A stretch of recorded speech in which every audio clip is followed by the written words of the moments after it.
¿Quieres conocer más de tus impuestos? ¿Conocer tus derechos como contribuyente? Sintonízate en Frecuencia Fiscal, un programa de análisis, difusión e investigación con los contadores públicos Yesenia Rodulfo y Hugo René Ortiz. ¿Eres emprendedor, estudiante o empresario? Frecuencia Fiscal es para ti. Te invitamos a que seas parte de esta nueva cultura en los impuestos. ¡Comenzamos! Buenas tardes, bienvenidos a su programa Frecuencia Fiscal. Los saluda el contador público Hugo René Ortiz. Saludamos a nuestra compañera en cabina, la contadora Yesenia Rodulfo. ¿Qué tal, Yedi? ¿Cómo estás? Pues muy bien, aquí esta tarde fresca. Esta tarde de viernes, ¿no? Que ya para muchos ya se acabó la semana, ya podemos estar un poco más tranquilos, pero bueno, pues aquí en la ciudad siempre hay cosas que hacer y siempre hay noticias y novedades, ¿no? Claro. Les recordamos nuestros datos de contacto, el correo electrónico dudas@frecuenciafiscal.com.mx, la página en Facebook Frecuencia Fiscal y el canal en YouTube Frecuencia Fiscal. Y bueno, Yedi, el día de hoy tenemos un tema pues bastante interesante, algo que pues, ya tenemos un par de años lidiando con este tema, pero pues hay mucha desinformación, hay mucho desconocimiento y la idea es pues aclarar todos estos temas, ¿no? Que la gente sepa del porqué de las cosas, ¿no? Que no nada más es meramente un capricho o una obligación más que cumplir, sino que hay un trasfondo de todo esto, ¿no? Claro, y pues digo, quiero hacer hincapié en que este es un tema que solamente no les interesa solo a contadores. O sea, hoy tuve la oportunidad de recibir, preguntas sobre el tema de personas que nada que ver con el área financiera o con el área administrativa, y dije, wow, realmente es un tema que le interesa pues a todo el mundo. Así es, sí, y bueno, y nos referimos al tema de lavado de dinero y que como comentábamos con nuestro invitado antes de que parecería que este tema de lavado de dinero tiene que ver con gente que tenga dinero y no necesariamente es el caso, ¿no? Así es. Y bueno, para esto tenemos al licenciado Alejandro Lozano Curiel. Yedi, que nos platiques un poco del licenciado. Claro que sí, pues miren, Alejandro Lozano Curiel es abogado de profesión, pero actualmente es oficial de cumplimiento de la ley antilavado y simplemente pues ha estado trabajando con instituciones financieras, ha estado implementando este tipo de programas, ya sea en compañías de seguro, ya sea en todas las empresas pues que requieren ver esto. Y sin más presentación, pues Alejandro, bienvenido, gracias por haber aceptado la invitación, por estar aquí con nosotros y sobre todo por compartirnos el conocimiento y la experiencia. Pues digo, ya llevas mucho en esto, como 10 años más o menos. Muchas gracias por la invitación. Y sí, siempre este es un tema importante que vale la pena hacer conciencia en la gente y que lo sientan muy cerca, ¿no? A veces lo vemos muy retirado, como que es un tema solamente para instituciones financieras, y a veces también como ciudadanos nos podemos ver involucrados en alguna operación de estas, ¿no? Que puede afectarnos como personas, nuestro negocio, empresa o institución. Así es. Alejandro, si te parece, empezamos un poquito como antecedentes, ¿no? ¿Dónde surge todo esto? ¿Por qué de repente tanto auge con este tema? Claro, mira, esto viene de compromisos que tiene México firmados desde hace tiempo. El tema en sí, podemos hablar de 1988, por ahí en la Convención de Viena, la Convención de Palermo, y después de ahí nace el GAFI, que es el Grupo de Acción Financiera Internacional, que si lo queremos ver así, es el grupo internacional que nos marca el marco, perdón la redundancia, el marco regulatorio internacional para el tema del lavado de dinero. De ahí que México tiene que adoptar esas 40 recomendaciones que tiene el GAFI y adoptarlo en sus leyes. ¿Cómo lo podemos ver transmitido eso? Bueno, pues la ley antilavado, lo que conocemos ahora, o las nuevas actividades vulnerables que están contempladas dentro de esa ley, y distintos elementos que van en cumplimiento con esos acuerdos y esas convenciones que México forma parte de. También lo podemos ver aterrizado dentro de los códigos penales, la tipificación de los delitos, tanto de lavado de dinero como financiamiento del terrorismo, están en cumplimiento a eso. Entonces, ahí está constante revisión por parte del GAFI y distintos órganos que lo apoyan, como es el Fondo Monetario Internacional o el Banco Mundial, para ver cómo es que México ha ido implementando todas estas 40 recomendaciones. Ok, bueno, yo creo que debemos poner primero en contexto a nuestros radioescuchas qué es en sí el lavado de dinero, para así en palabras que entendamos todos los mexicanos, mortales, aquí, sí. Los mortales. Esto es bien fácil, es el proceso para hacer que el dinero sucio parezca limpio. ¿Sí? A veces buscamos, originalmente esto venía más con temas de narcotráfico nada más, es el dinero narcotráfico. Esto va evolucionando y ya podemos ver que cualquier delito que tenga un origen ilícito ya es necesario, o en este caso el lavador, busca darle esa acreditación, ¿sí?, de legitimidad al dinero para poderlo ingresar a la economía formal y ahora sí ponerlo a trabajar. Pero dicho así, muy general, es esa parte, ¿no? O sea, y podemos decir que hay varias etapas dentro de este proceso, ¿no? Así es, mira, las etapas son 3, son muy sencillas. La primera etapa es la colocación. Dentro de esta colocación es donde la persona ingresa el dinero al sistema financiero. Esa parte de ahí es donde a veces las instituciones ponen más los controles. Okay. Conoce al cliente, identifícalo, quién es la persona, etc. De ahí pasamos a la fase de ocultamiento, que dependiendo cada institución, en este caso podemos hablar de un banco, pasamos a una etapa de ocultamiento o dispersión, Okay. que es, entra una cantidad y luego yo la mando con montos menores a distintas personas, ¿no? Okay. Entonces después de ahí, de esa fase de ocultamiento o dispersión, regresamos o avanzamos a una fase que es la de integración, que es donde yo lo vuelvo a ingresar al sistema financiero con esa aparente legitimidad a través de pues un boleto de lotería, una adquisición de algo. Entonces ya la gente dice, bueno, este dinero proviene de una actividad lícita, justificada, y ya entra al sistema financiero. Si lo queremos ver así, estas son las 3 etapas que no cambian, ya dependerá de acuerdo a cada institución cómo se va a ir manifestando. Y ahorita que mencionas el tema de identificación, quiero pensar que tiene mucho que ver con lo que a lo mejor para nosotros son trabas cuando quieres abrir una cuenta bancaria, que te piden una información que dices, oye, espérame, ¿quieres que me confiese o quieres que abrir una cuenta? No, pero me imagino que va enfocado a todo esto, ¿no? Para que puedan tener plenamente identificado y la seguridad de dónde, de quién soy, de dónde tengo los recursos y demás. Claro, y es muy sencillo, ¿no? A veces queremos hacer una situación, pero si tú vas a un banco te lo piden. Y siempre pongo un ejemplo bien sencillo. Imagínate que tú vas a una compañía de teléfono y quieres tramitar algún servicio, un teléfono, etc. ¿Y qué hacen? Pues te identifican, ¿sí? Si tú le dices, oye, mañana te traigo mi poder, mañana te traigo mi comprobante de domicilio, pues mañana te doy el celular. Exacto. Oye, aquí está el dinero, oye, ¿cuál es el riesgo que pudiera representar para esa compañía el que tú no pagues el teléfono? Pues muy poquito, porque vamos a suponer que lo tienes que cargar 8 horas, etc. Entonces tu riesgo es mínimo. Ahora, ¿cuál es el riesgo de una institución financiera donde digas, abro una cuenta, mañana te identifico y empiezan a caer millones de pesos? Se dispersan, se van y luego dicen, ¿sabes qué? Me cayó mal tu banco, tu institución y ya no te identifico.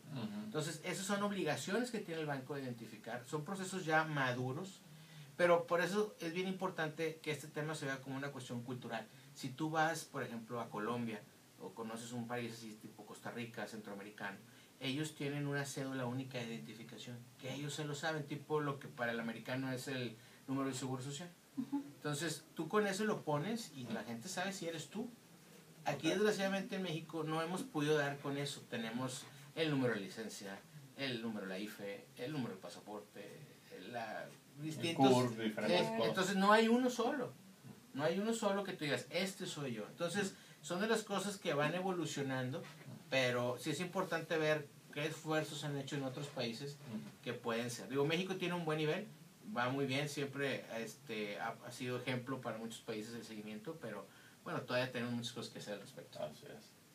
¿Y cómo está entonces ahorita el entorno en México? ¿Cuál es la situación que México está viviendo en estos momentos en cuanto a este tema de la prevención del lavado de dinero? Pues fíjate, con la publicación hace algunos años de la ley antilavado, pues se ha desatado toda una evolución en este tema. ¿Por qué? Porque ahora tenemos 2 escenarios. La parte de la obligación, vamos a puntualizar un poquito, de las actividades vulnerables de acuerdo al artículo 14, que son las entidades financieras, y las del 17, que son las nuevas actividades vulnerables, que es lo que hemos visto ahorita más de moda, que es los abogados, contadores, notarios, corredores públicos, gente que aprenda subastas, arrendatores, agentes aduanales, etc. Entonces, bajo ese orden de ideas, se hace esa diferencia. Muy claro. Una parte interesante es, la entidad financiera hace reportes. Esos reportes tienen que ser enviados a la unidad de inteligencia financiera. Para su análisis tiene que dictaminarlos un comité interno del banco o la institución. Y en el caso, vamos a llamarle de las actividades vulnerables que vimos ahorita de reciente creación, ellos nada más hacen avisos. Ellos identifican de acuerdo a ciertos montos el que tengan, y a partir de ciertos montos también si pasan, hacen ese aviso. No es un reporte, simplemente se notifica a la unidad de inteligencia financiera y en caso que la UIF tenga una averiguación en contra de esa persona, puede llegar a tener acceso a esa información. Entonces ahí es donde hemos tenido esto. El delito pues ha ido evolucionando, ¿sí? Es como, si lo decimos así coloquialmente, ¿no? Para que todo el mundo lo pueda entender más fácil, es como cuando tienes humedad en tu casa. Se hace la humedad, le parches tantito y bueno, ya a lo mejor ya no te sale ahí, pero tenemos que estar viendo dónde más nos puede salir la humedad. Así es. Entonces ellos, en este caso, pues el lavador busca de alguna manera y de distintas maneras, a veces muy creativas, poder generar esa legitimidad o esa aparente legitimidad sobre los recursos que le permiten hacer. Por eso, y entre otras cosas, la necesidad de tener gente certificada, ¿sí? Gente con conocimientos más especializados en el tema. Y ahora, el año pasado, la Comisión Nacional Bancaria de Valores tiene a bien obligar una certificación, estaba muy largo el nombre, pero vamos a llamarle una certificación para oficiales de cumplimiento y auditores internos y externos en prevención del lavado de dinero, la cual nos está obligando a profesionalizar la profesión. Antes era, pues vamos a leer y lo que dice es lo que repetimos, y realmente, como lo platicamos hace rato, pues leer las reglas de ajedrez no nos convierte en ajedrecistas, ¿sí? Tenemos que ver cómo se comportan, entender los clientes, cuál es el riesgo de nuestro negocio. Entonces, por eso, en este caso, la Comisión Nacional Bancaria se avienta este paquete grande de decir, bueno, tú quieres ser un especialista en el tema del lavado de dinero, ya sea interno o externo, tú tienes que estar certificado.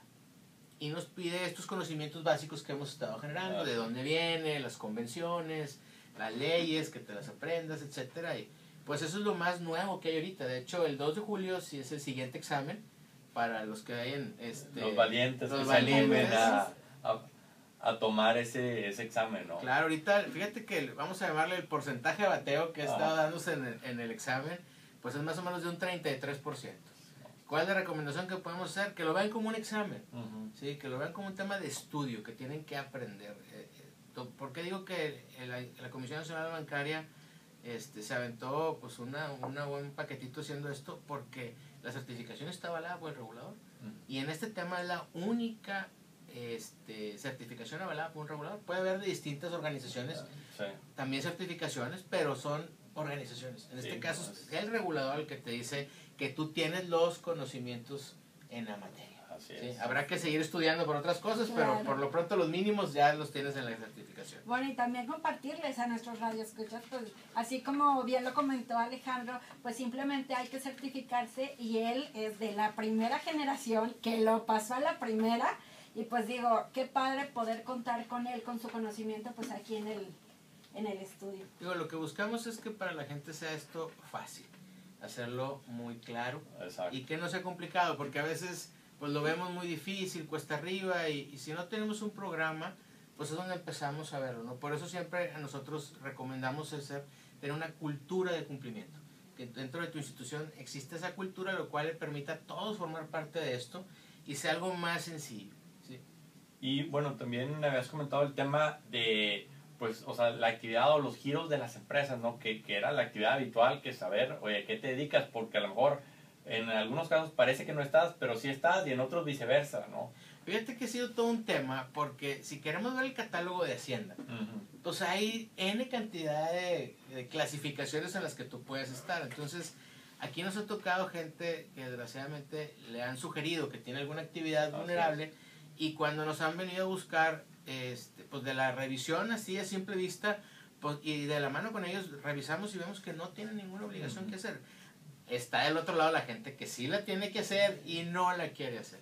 Entonces, yo creo que por eso el tema es cultural, que tú veas que es un tema de que estamos ayudando. Recordemos que las ganancias ilícitas, pues al final de cuentas, van a ir a dar a un fin, por ejemplo, que podemos ver tanto de corrupción, el tema de soborno, puede ser también delitos que provengan de secuestros, extorsiones. Entonces, si tanto nos preocupa la inseguridad que se puede llegar a vivir en el país, pues toda la gente que participa en eso lo que busca al final es que tengan sus recursos. Entonces, eso que estamos fomentando, si yo fomento la corrupción, pues estoy ayudando a la delincuencia. ¿Sí? Si yo fomento extorsiones, todo eso, pues es donde seguimos siendo parte del problema. Por eso es bien importante esa cultura, ¿no? Que lo puedan ir desarrollando. Por ponerte un ejemplo, la fase de lavado de dinero es un proceso circular. Okay. Yo busco que el dinero regrese conmigo. Ujú. De distintas maneras para poder acreditar esa legitimidad, pero yo quiero que regrese. Y otro tema interesante que a veces también no profundizamos mucho en el país es el financiamiento del terrorismo, que eso es un proceso lineal, ¿sí? A mí no me interesa que regrese el dinero conmigo. Yo estoy patrocinando un acto terrorista y esto puede ser desde la renta de una casa, no necesariamente tiene que ser la gasolina, sí, o la pistola, es la renta, es algún curso que necesite la persona, etcétera. Entonces ahí es donde tenemos que estar teniendo estas dos cosas. Aquí en México nunca hemos tenido, o no se le ha querido llamar así, pero ese ya sería un tema más de detalle. Pero si lo queremos manejar en este sentido, son situaciones que se pueden presentar. Entonces, por eso, si te fijas, dice lavado de dinero y financiamiento del terrorismo. Tenemos que tener los dos, que son diferentes. En el caso del lavado de dinero buscas grandes cantidades, moverlas rápido. Y en el financiamiento del terrorismo lo que yo no quiero es que me detectes. Entonces yo busco cantidades más pequeñas para poder pasar desapercibido. Pero bueno, me dio un poquito con el tema que me preguntabas de las actividades vulnerables. Y la parte interesante ahí es, bueno, que revisemos, si tenemos duda, preguntar. La autoridad en este caso, adicional a que nos puedan contactar, pero la autoridad también pone un correo por ahí, la Unidad de Inteligencia Financiera, donde tú puedes hacer la consulta directamente y te contestan.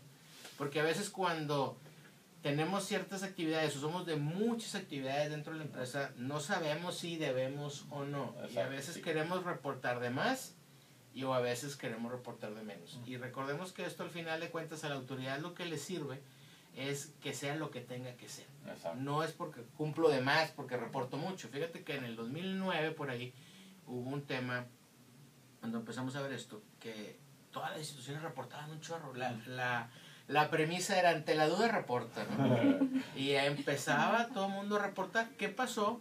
Que nos mandaban a hablar a todos. Todas las instituciones financieras, el regulador le dice, a ver, ¿qué están haciendo? Oye, pues es que, pues no sé. O sea, el tema todavía estaba medio verde y pues no quiero la multa, reporta. Entonces dijo, ¿saben qué? Eso no nos sirve.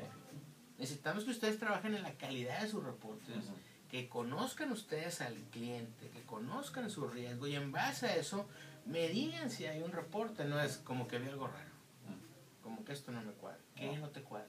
¿Qué fue? O sea, puntualizarlo más. Dame detalles. Claro. Sé específico. Claro, porque al final de ahí es donde nacen las averiguaciones, de ahí es donde siguen las investigaciones. Fíjate, una vez me tocó un caso de una persona que yo conozco y me llama pues con un tema muy triste, ¿no? Que la estaban extorsionando.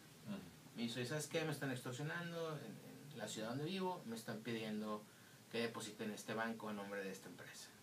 Le dije, bueno, déjame ver qué puedo hacer. Le dije, yo pues, no veo esos temas, pero conozco gente que a lo mejor nos puede ayudar. Entonces hablo con un amigo que estaba en ese momento en la Unidad de Inteligencia Financiera y le dije, ¿sabes qué? Tengo esta duda, me piden esto. Pues me dan los datos de las empresas, les doy los datos de la empresa y del banco y para mi sorpresa me dice, ¿sabes qué? Como no hay ningún reporte, no puedo acceder a la información. Me dijo, si alguien me hubiera hecho algún reporte, aunque fuera equivocado, me dice, yo pudiera tener acceso a esa información y te podría decir ahorita y tomar acciones. Me dijo, pero no hay ningún reporte. Lo que necesito es que se vaya por este lado. Entonces, a veces no vemos eso, ¿sí? Y queremos, no, a lo mejor no digan nada. Y ahí es donde se generan esas situaciones. Por eso ahorita esto es bien importante de los avisos, identificar si tenemos alguna actividad. Y recordemos que esto no es un tema político. Estas nuevas actividades vulnerables vienen en la recomendación 22 del GAFI, que se le llaman actividades profesionales no financieras designadas. Es una traducción literal del inglés, pero digo, perdón porque no suena muy coherente, pero así está, así es la traducción, vamos a decir el literal. Entonces, por eso es bien importante, donde vamos viendo ciertos sectores que pueden ser utilizados como lavado de dinero. No estamos diciendo que laven dinero, sino que pueden ser un vehículo que facilite, ¿no? Entonces, por eso es importante que lo identifiquemos si tenemos una joyería, si compramos y vendemos vehículos. Si te fijas, el regulador en este caso va poniendo ciertos márgenes de tolerancia. Sí. Dicen cuando sea menos de y más de ciertas actividades que todavía tenemos que ir mejorando, ¿no? Y que también, o sea, hay situaciones donde, o sea, generalmente son dos personas o son dos entes las que están involucradas, pero puede ser, haber situaciones donde a lo mejor son 3 o 4 personas. Pongo el caso, por ejemplo, de una enajenación de un inmueble que a lo mejor entró un corredor de bienes raíces y demás, que en ese caso pues también pudieran estar obligados a estar recabando información y también informando en su caso. Por eso es bien importante que definamos cuál es mi participación dentro del proceso. Okay. ¿Sí? Es decir, pues yo hago la referencia, pero tú lo vendes. Mm. Inclusive a lo mejor pudieras decir, tengo un contrato con la constructora donde yo soy el responsable de identificar, aunque sea el responsable de dar el aviso. Pero ahí es la parte interesante que tenemos que entender cómo operan. ¿Sí? Para decir, oye, porque es como los créditos. Puede ser muchas instituciones que den crédito, pero yo estoy seguro que todo el mundo lo da diferente. Exacto. Unos se tardan más tiempo, otros menos, otros te piden, a lo mejor todos te piden lo mismo, pero van enfocados a diferentes sectores, apoyo a capital, créditos de nómina, entonces cada quien es diferente. Por eso es importante que tengas esa asesoría donde digas, bueno, a ver, yo así funciono. En base a esto, ¿qué puedo hacer para ser eficiente? Esto lo podemos ver como un tema de eficiencia, no tiene que doler, te duele si no sabes qué hacer. ¿Sí? Si ya le pusiste todo muy finito, bien arreglado, esto debe ser muy, muy sencillo. Sí, y como dices, es un traje a la medida, o sea, no hay una generalidad, ¿no? Porque tu particularidad puede ser que te haga caer en ese supuesto o que a lo mejor te saque del supuesto. O que te ponga en situaciones que no te competen. Fíjate, nos tocó ver casos ahora con el tema de las SOFOMs no reguladas, pues que también entraron al aro hace algunos tiempos aunque son entidades no reguladas, bueno, pues la regula la parte de prevención del lavado de dinero. Y se generó un boom, ¿no? Donde dijeron, oye, pues tengo que tener un manual, ¿no? Un manual de prevención del lavado de dinero. Y pues hemos visto de todo. Desde, oye, ¿sabes qué? Es que en tu manual, mero abajo, dice que es del banco X. Dije, o sea, nomás te lo fusilaste. ¿Sí? Entonces, ahorita me vino a la mente cuando me dijiste que no, es un traje a la medida, claro, porque es como tú operas. Recordemos que ese manual debe ser, si no está esta persona, ¿yo qué debo de hacer? Exacto. Y a veces lo queremos ver tristemente como la póliza de seguro del coche. Y te dicen, oye, ¿me cubre todo? Sí, todo. Sí, a la guantera.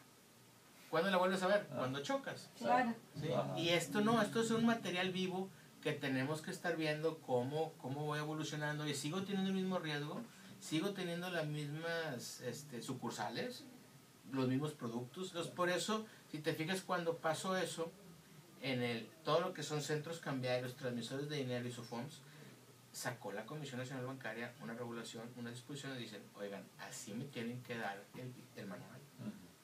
Esto lo tienen que hacer así. ¿Por qué? Porque llegaba de tutti frutti. Y a veces no lo leemos. Fíjate que una vez me tocó uno que me decían, identificaremos a los clientes de alto riesgo bajo estas condiciones. Y todo, muy bien. A cada cliente de alto riesgo le vamos a mandar una carta por correo certificado para validar que todavía es el domicilio. Entonces, oye, qué bien. Y si en 60 días no nos contestan, se entenderá que todavía vive ahí. Y yo lo leí enfrente de un comité de esta empresa, que era una empresa pues, muy grande. Y todo el mundo nomás se volteaban a ver las caras, ¿no?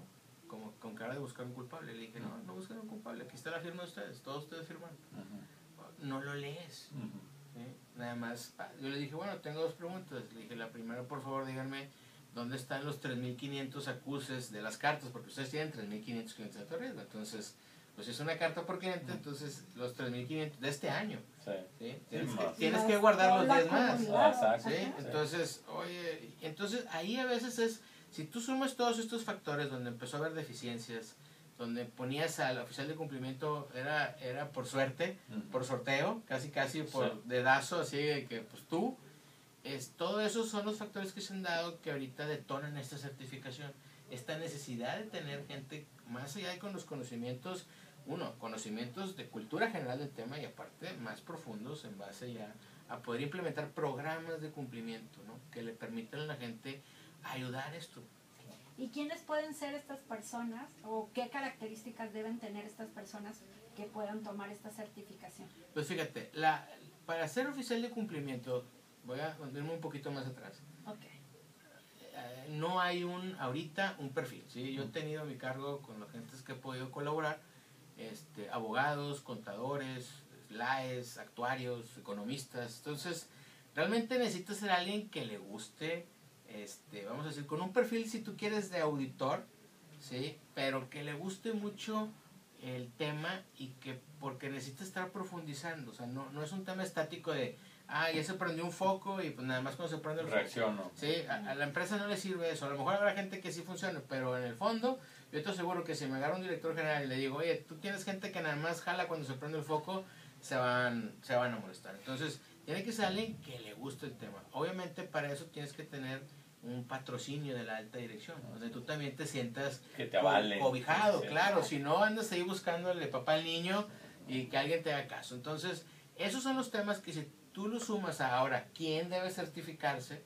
Pues ahí es donde se empieza a hacer una selección natural, es decir, más allá de quién deba, es quién le conviene a la institución que esté certificado, ¿sí? Que sea el oficial del cumplimiento. A lo mejor dices, ¿sabes qué?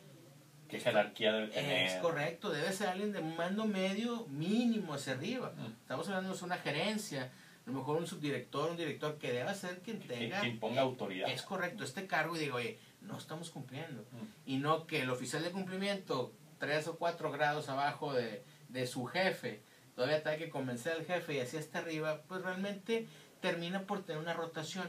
Y ahí es donde las empresas a veces no valoran el punto, porque ¿cuánto le cuesta a una institución? Imagínate que nosotros fuéramos en distintas instituciones oficiales de cumplimiento y ya conocemos cada quien cómo funciona nuestra empresa, por qué este sí es de alto riesgo, por qué este no, por qué esto es una alerta, ¿no?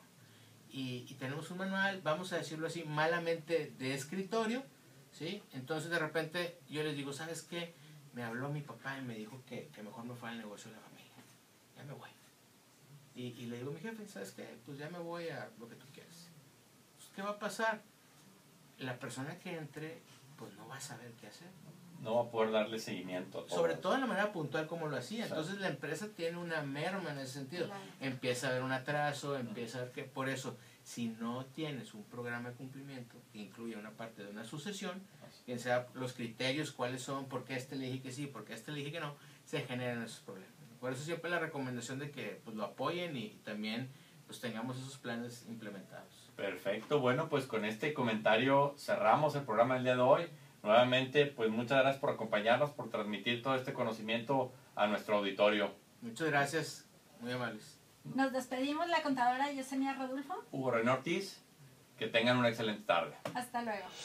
Esto fue Frecuencia Fiscal. Te invitamos a seguirnos sintonizando todos los viernes de 2:30 a 3 de la tarde. Gracias.